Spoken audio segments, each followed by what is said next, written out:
आपने कोई बनाया BCD टू डेसिमल डिकोडर, है ना, BCD टू डेसिमल डिकोडर। तो BCD डेसिमल डिकोडर में क्या होगा कि 0 0 फीड करोगे आप उसमें तो 0 आउटपुट देगा, ठीक है। 0 0 1 0 करोगे तो 2 आउटपुट देगा, ठीक है, तो 8 आउटपुट देगा, 9 आउटपुट देगा। अब ठीक है, तो अब क्या होगा, ठीक है, तो अब उसकी कोई आउटपुट नहीं रहेगी।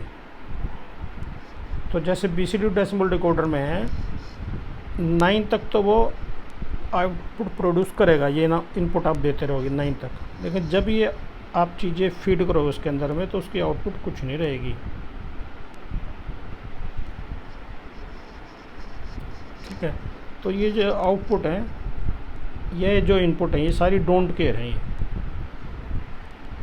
ठीक है कि नहीं है। जैसे एग्जांपल और मैं आपको देता हूँ, हम काउंटर डिज़ाइन करते हैं, जैसे काउंटर डिज़ाइन करेंगे तो एक है काउंटर, डिकेड काउंटर है जैसे, तो डिकेड काउंटर क्या करेगा, 0 से 9 तक काउंट करेगा, उसके बाद रीसेट हो जाएगा, है ना। लेकिन जब डिकेड काउंटर डिज़ाइन करते हैं तो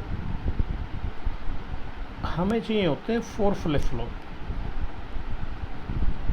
ठीक है, और 4 फ्लिप का यूज़ करके हम 15 तक काउंट कर सकते हैं, 0 से 15 तक, है ना।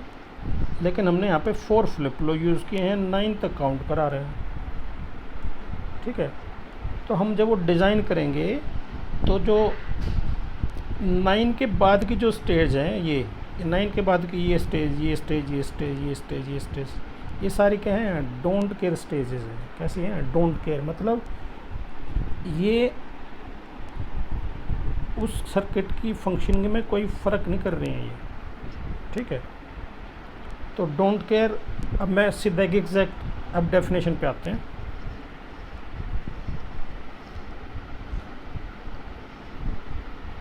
अब ये देखिए,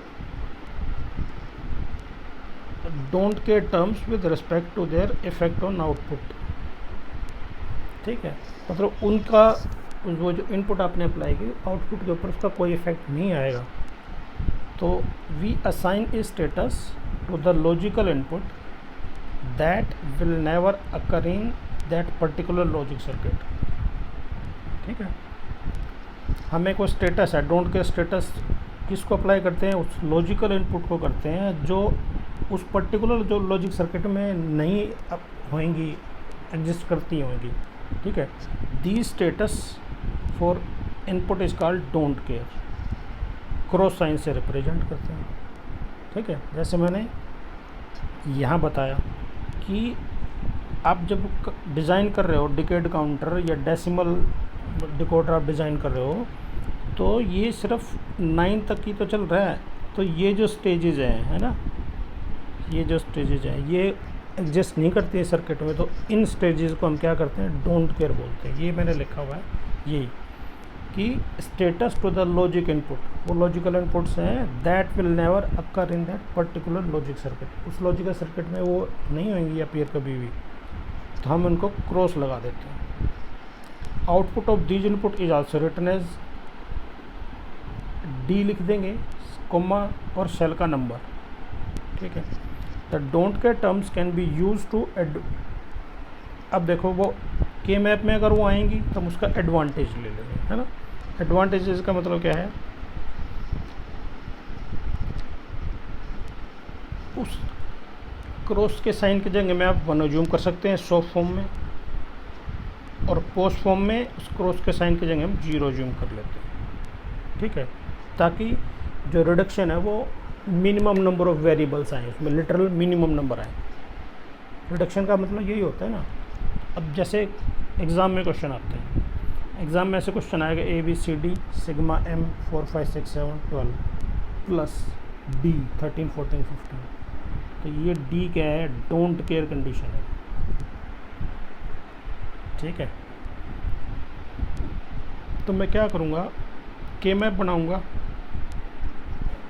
4 5 6 7 और जहाँ पे डी लिखा हुआ है उन सेल्स में क्रॉस का निशान लगाऊंगा मैं, 13 14 15 में क्रॉस का निशान लगाऊंगा। ठीक है। तो अगर ये नहीं होती तो मैं ग्रुपिंग इसकी करता, ये है ना, इसकी जब मैं ग्रुपिंग करता तो क्या आता, ए बार बी। ठीक है कि नहीं है। मैं आपको करके दिखाता हूँ, चलो कोई नहीं, अभी इसमें हो नहीं रहा है। तो मैं इसकी ग्रुपिंग करता, ये जब मैं इसकी ग्रुपिंग कर रहा हूँ तो ये पूरी शेल बदल रही है, तो सी डी नहीं आएगा।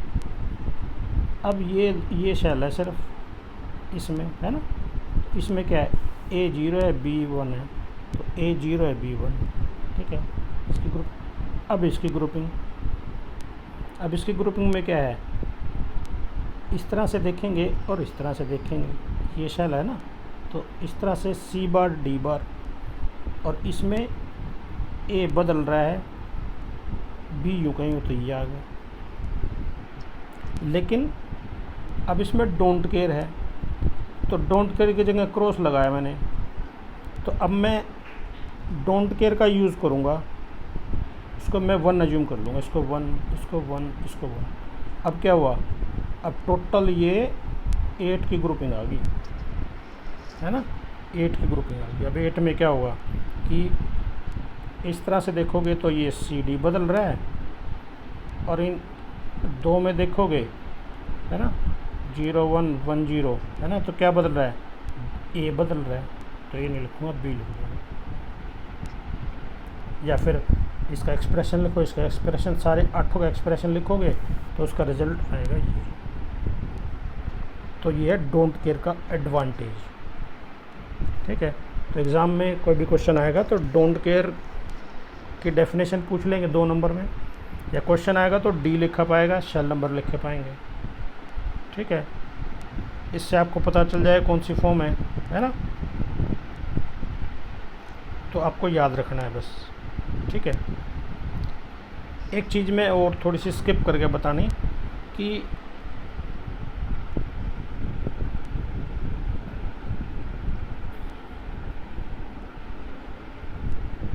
इन स्टैंडर्ड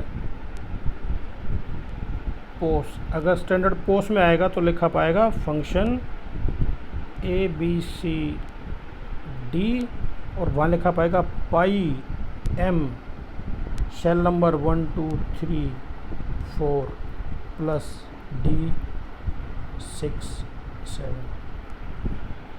तो इसका मतलब क्या है, इसका मतलब है मैक्स टर्म, और ये पोस्ट फॉर्म। तो pi capital M max term है। ठीक है। इसका मतलब क्या है कि वी एंटर 0। ठीक है। और ग्रुपिंग जैसे स्टैंडर्ड पोस्ट में बताई थी मैंने, वो ग्रुपिंग होगी। ठीक है कि नहीं, याद रहेगा।